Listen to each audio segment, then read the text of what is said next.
Hello' বন্ধুসকল, নমস্কাৰ সকলোলৈ। তো যিহেতু মই ফেচবুকতে এটা পোষ্ট পাইছিলোঁ, মানে দেখি খুব বেয়া লাগিলে, দুখ লাগিলে। মানে অকস্মাতে কিছুমান ঘটনা ঘটে, অকস্মাতে কিছুমান ঘটনা হয়। তো আপোনালোকে নিশ্চয় গম পায় যে আমাৰ অকস্মাতে যদি কিছু ঘটনা ঘটে তো আমি বহুত কষ্ট পাওঁ, বহুত দুখ পাওঁ।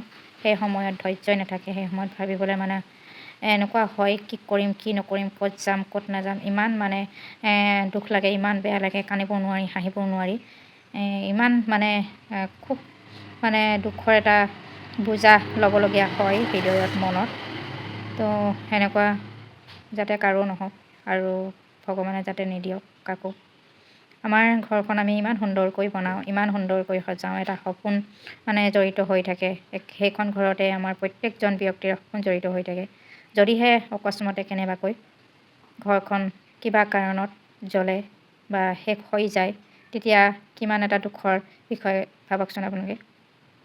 আমাৰ কিছু ইমানেই মানে আমি দুখীয়া, আমি ইমানেই ক'বলৈ গ'লে মধ্যবিত্ত ব্যক্তি, আমি ইমানেই মানে ক'বলৈ গ'লে কষ্ট কৰি এখন ঘৰ বনাওঁ, ঘৰ সাজোঁ, আৰু সেই ঘৰখন যদি অকস্মাতে চকুৰ আগতে জ্বলি শেষ হৈ যায়, আমি যদি সেই ঘৰখনৰ এটা বস্তুও যদি আমি বচাব নোৱাৰোঁ, এটা বস্তুও যদি আমি ৰাখিব নোৱাৰোঁ, তৎক্ষণাত নিমিষতে শেষ হৈ গ'লে ঘৰখন কেনেকুৱা মানে অৱস্থা হয়, যিজন ব্যক্তিয়ে ইমান কষ্ট কৰি বনায় সেই ব্যক্তিজনে গম পায়, আৰু সেই ব্যক্তিজনৰ লগত লগ লাগি থকা সেই ঘৰৰ পৰিয়ালকেইজনে জানে।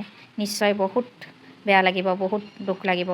যিকোনো কাৰণতেই নহওক কিয়নো, কাৰেণ্টৰ কাৰণেই হওক, গেছৰ কাৰণেই হওক, বা আমি কিছুমান নিজৰ ভুলৰ কাৰণেই হওক, বা নিজেই ভুল কৰাৰ কাৰণেই কেতিয়াবা আমাৰ তেনেকুৱাও হয়।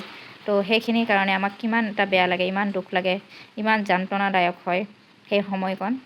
নিশ্চয় আপোনালোকেও গম পাইছে।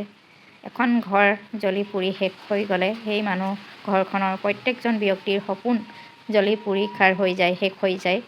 আকৌ তেওঁলোকে এখন ঘৰ বনাবৰ কাৰণে, আকৌ নতুনকৈ এখন ঘৰ সাজিবৰ কাৰণে কিমান যে সংগ্ৰাম কৰিবলগীয়া হয়, কিমান যে মানে কষ্ট কৰিবলগীয়া হয়, কিমান যে মানে আমি নিজক আৰু কিমান মানে শব্দ নাই আৰু সেইবিলাক কথা ক'বৰ কাৰণে, এনেকুৱা লিখীয়া হৈ যায়। কেতিয়াবা ভাবিলেই আচৰিত লাগে যে এইখিনি কেনেকৈ হ'ল, কিয় হ'ল, ভগৱানে কৰিলে নেকি, কিয় কৰিলে, কেলৈ কৰিব লাগে।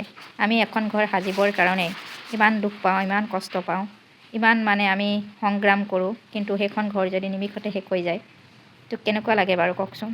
মোৰ এটা কাহিনী মনত মানে পৰিছে, কাৰণ মই আমাৰ ঘৰখন তেতিয়া ক'বলৈ গ'লে 2014-15 চনেই আছিলে নেকি।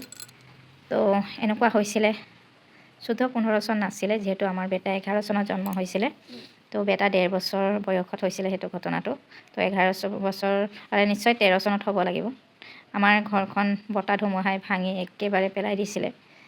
মানে আমাৰ তাত ক'বলৈ গ'লে বস্তু পাতিবিলাক আছিলে, কিন্তু ঘৰখন একেবাৰে শেষ হৈ গৈছিলে, ভাঙি গৈছিলে।